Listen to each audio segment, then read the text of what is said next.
fighting dependency on government so Arkansas can be the land of opportunity once again. Paul Harrell is on now. All right, now we're going to shift gears. We're going to go on over to conduitforaction.org. They've got some great stories up if you haven't seen it. Number one, you need to go over and subscribe if you haven't done that. It's very easy. Go to conduitforaction.org. On the right side of the page there, you put your email address in and you hit subscribe. And when you do that, you will be updated every time there's a new story. You'll get the email, so you don't have to remember to go to the website every single time. You'll be able to go when there's something new. But I would encourage, if you do want to go to the website and you don't know much about the, the underground, I don't know what to say. Underground is not the word. We need to come up with a word for this. Because, see, there's the spin.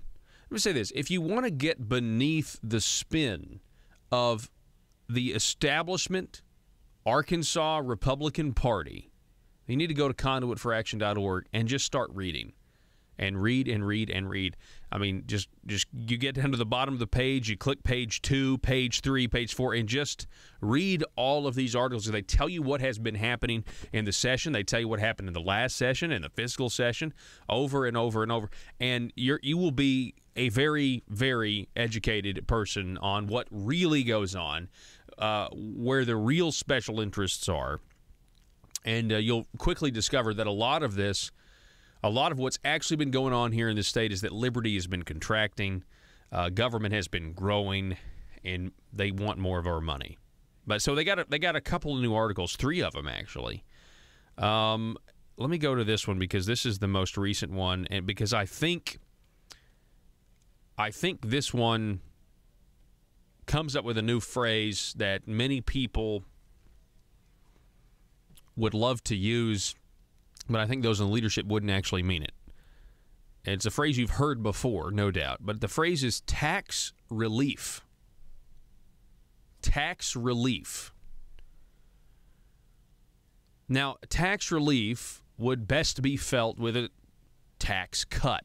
All right, no doubt about it. But we read for you a few weeks ago a speech, editorial by Rand Paul, Senator Rand Paul from Kentucky, where he said revenue-neutral tax cuts are not actually tax cuts because revenue-neutral tax cuts still put the same amount of money into Washington, D.C. or into Little Rock, and the only way to drain the swamp is to stop or decrease the amount of money that's going to fund their big government crony schemes, okay?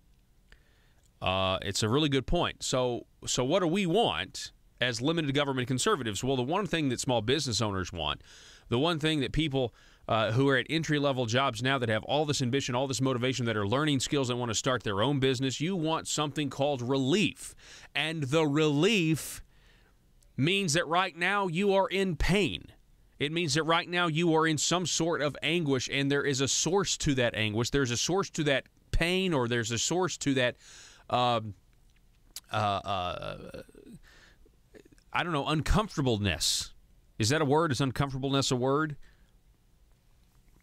And many people might not even realize that they're uncomfortable until the boot of government is actually lifted, right?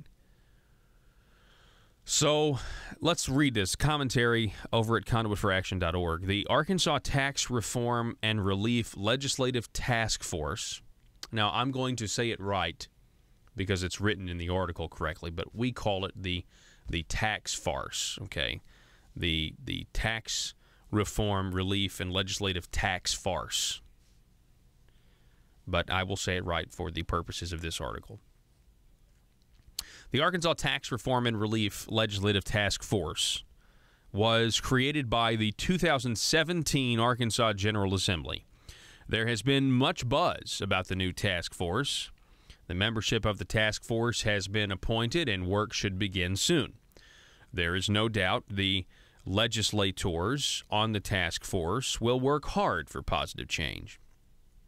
But if you are hoping the task force will be focused on recommending the lowering of Arkansas's high tax burden, you are in for disappointment. Task Force name includes the word relief, but don't expect the overall tax burden on Arkansans to go down. Now think about that for a second. The task force name includes the word relief. Arkansas tax reform and relief. That's a good word to use. Will it actually be relief? Will it actually be one way now? You're taking X amount of dollars away from us today, and it hurts. And we want relief from the X amount of dollars you're taking from us now. And will that get scaled back to Y, which is different, and we will feel relief, not just in this group or that group or this group, but all groups? That is the question. Relief.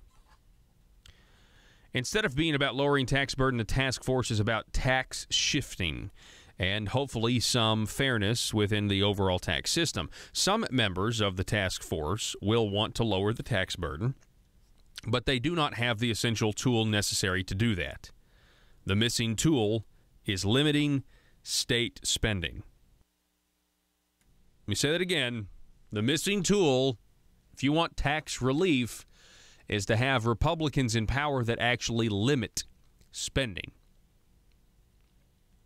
And, you know, they'll actually be concerned when spending has increased. You have to cut the budget.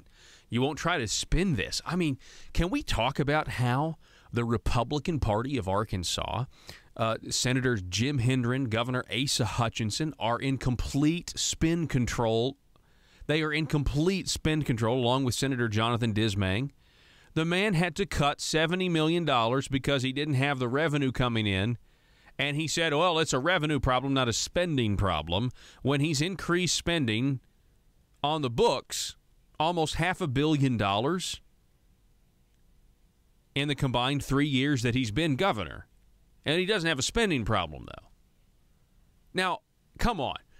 This is what's so funny to me. Oh, well, we're all conservatives here. We're all conservatives. We just disagree on Arkansas Works versus doing nothing. It's just one issue, but we're all conservatives here.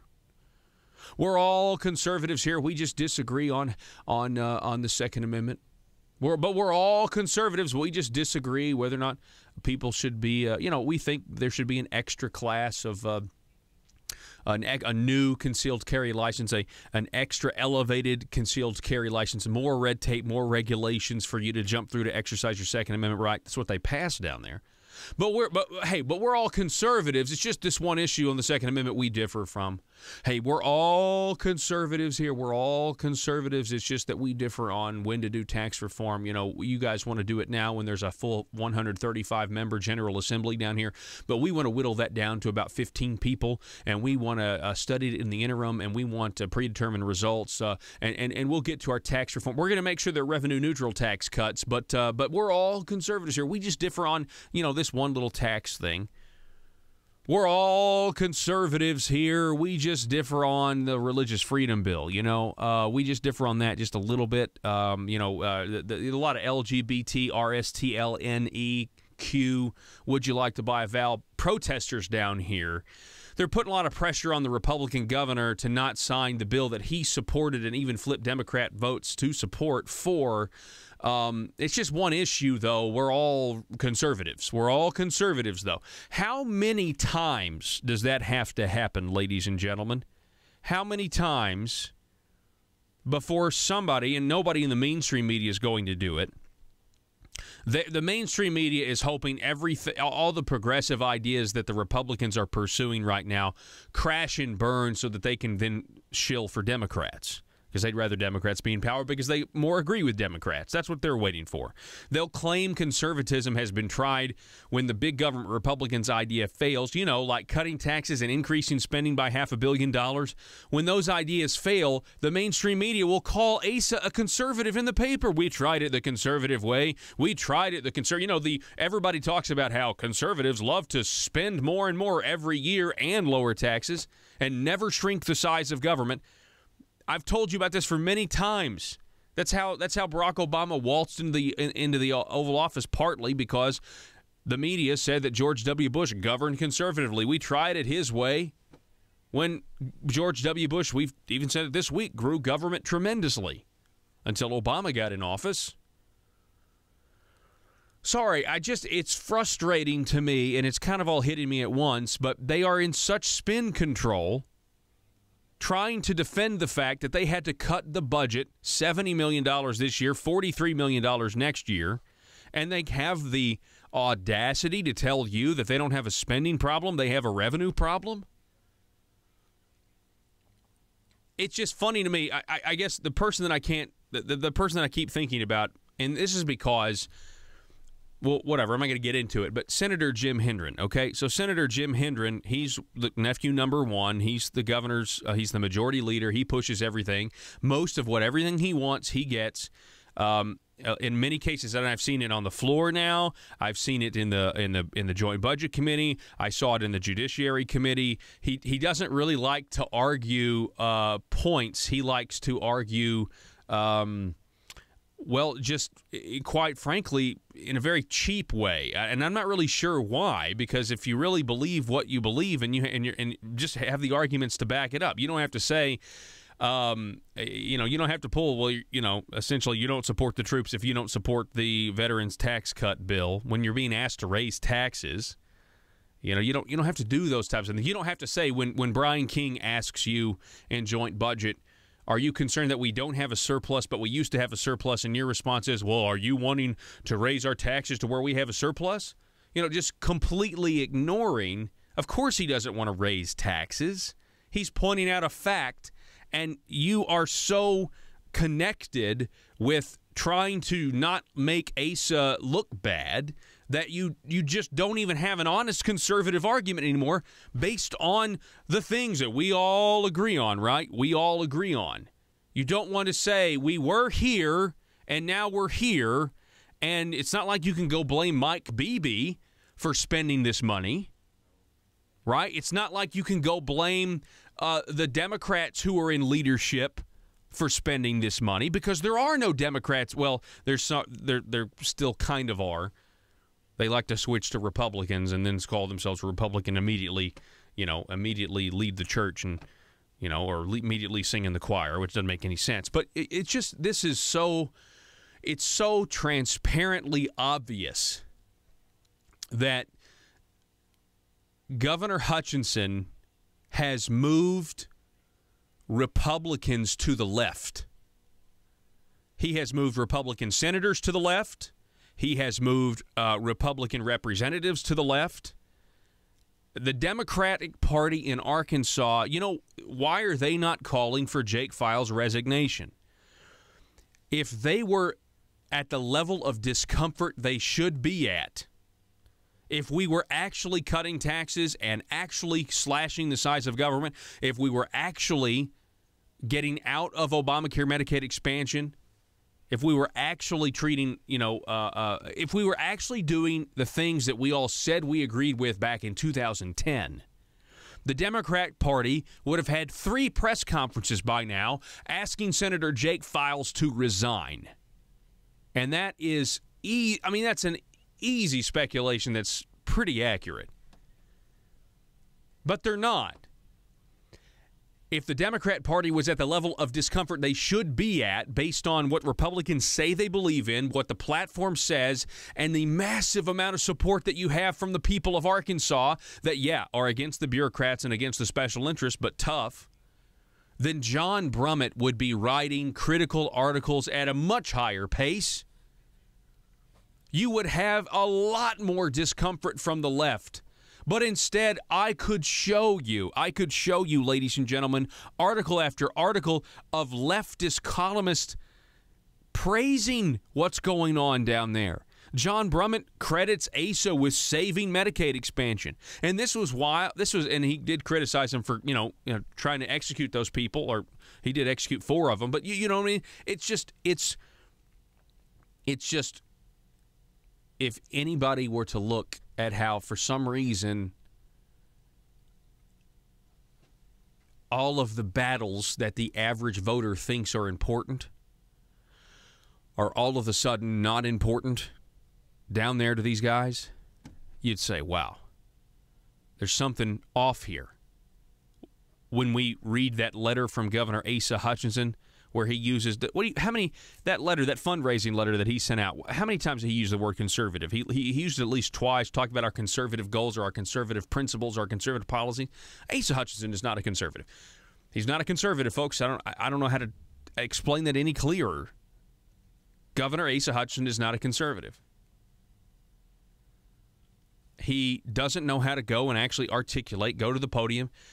Because I have noticed the Arkansas press, they really are, man. They are, in many cases, they are such leftists with their questions. I mean, and I'll tell you how I really realized it. When they had the campus carry press conference where the governor signed the campus carry bill, but then immediately brought Jonathan Dismang up to the podium to say how they were correcting the stadium thing. So the NRA supported it, but then they had to not support the undermining of the bill they did support. NRA just really, really had egg all over their face because they decided to go to the wire with Asa, and Asa essentially, he was, I guess, he got on a lifeboat and left them on the Titanic, essentially.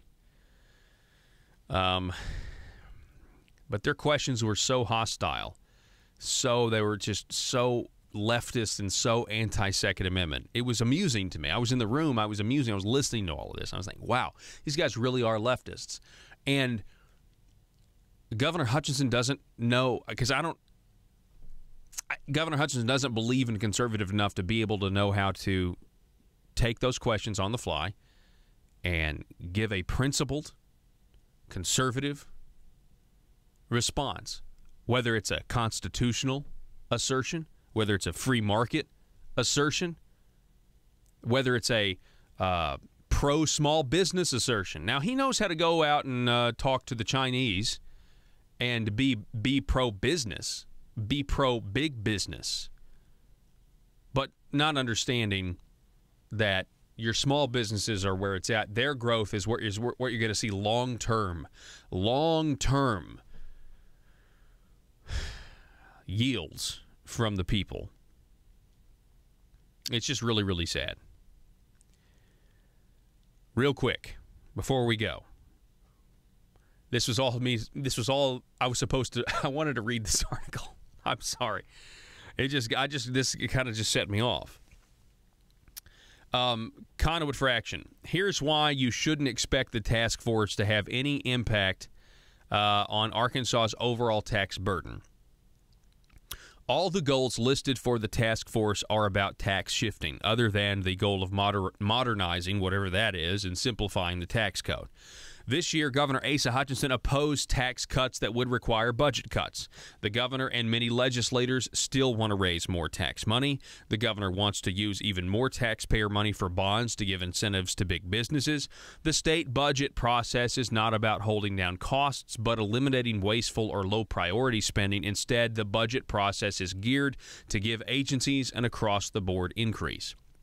We expect there to be some tax relief in 2019, but not because of a task force recommendation. Instead, tax relief will be based on the same plan used year after year. Every 2 years, Arkansas politicians fund some small tax cut by essentially tithing back a small percentage of revenue growth while keeping most of the new money to grow government. In addition, in some years, such as 2017, tax cuts for a select group are made by raising other taxes, which we saw in digital downloads and candy and soda. I'm going to take a break, come back, finish this up before the hour is over. You're listening to the Paul Harrell program. Back in a moment. All right, so tax relief is a thing. People want tax relief. We were just talking about that, and you got Arkansas and the Arkansas tax farce or tax farce that they're going to get real conservative ideas. Over at Conduit for Action, finishing this up, the legislation establishing the task force lists its goals, what they hope to accomplish. Except for the goal of modernizing and simplifying the tax code, every goal has to do with tax shifting. So remember, a revenue-neutral tax cut is not really a tax cut. Here's from the legislation. The purpose of the task force is to examine and identify areas of potential reform within the tax laws of the state of Arkansas, and to recommend legislation to the General Assembly for consideration during the 2019 regular session in order to A, modernize and simplify, B, make the Arkansas tax laws competitive with other states in order to attract businesses to the state, C, create jobs for Arkansans, and D, ensure fairness to all individuals and entities impacted by the tax laws of the state of Arkansas. Now, see, fairness to all individuals and entities, I mean, the Democrat Party can just, they can get on a stump and talk about their progressive income tax all they want, which will make it extremely hard for us to implement like an actual flat tax or a consumption tax instead of an income tax. I wonder if somebody asks, maybe they have. I'd love for the next interview that Asa Hutchinson does, hey, is elimination of the income tax, can you commit to eliminating the income tax? I mean, if we're really going to do massive reform, can we do like Lieutenant Governor Tim Griffin suggests and actually start over with a blank sheet of paper and actually reform? It goes on, did they need to create an Arkansas Tax Reform and Relief Legislative Task Farce? No. I'm sorry, Force? No. The legislature already has a committee with the duty to study Arkansas taxes. It's called the House and Senate Committees on Revenue and Tax, and they meet jointly between legislative sessions. The study to be done by the task force is not some novel idea. In the past, plenty of studies have been done by or for the legislature, and consultants make money. So what about all those recommendations? Most recommendations just end up on a shelf. The creation of legislative task forces tend to be more for public relations, but public relations or not, we hope good comes out of the task force hearings. Again, I do too. I hope I eat crow. I hope it's not a farce. I really do. Governor Asa Hutchinson told the public that it's not conservative to give a tax break and fund it with a budget cut. Sounds like limiting the budget is off the table. When the governor made that statement, he was referring to legislation to give a tax break for military retirement income and for the soft drink industry. The legislation included several taxes to offset the tax breaks. Some legislators refused to vote for the new taxes. He claimed their position was not conservative because it would require a budget cut, and you thought being conservative meant limiting government.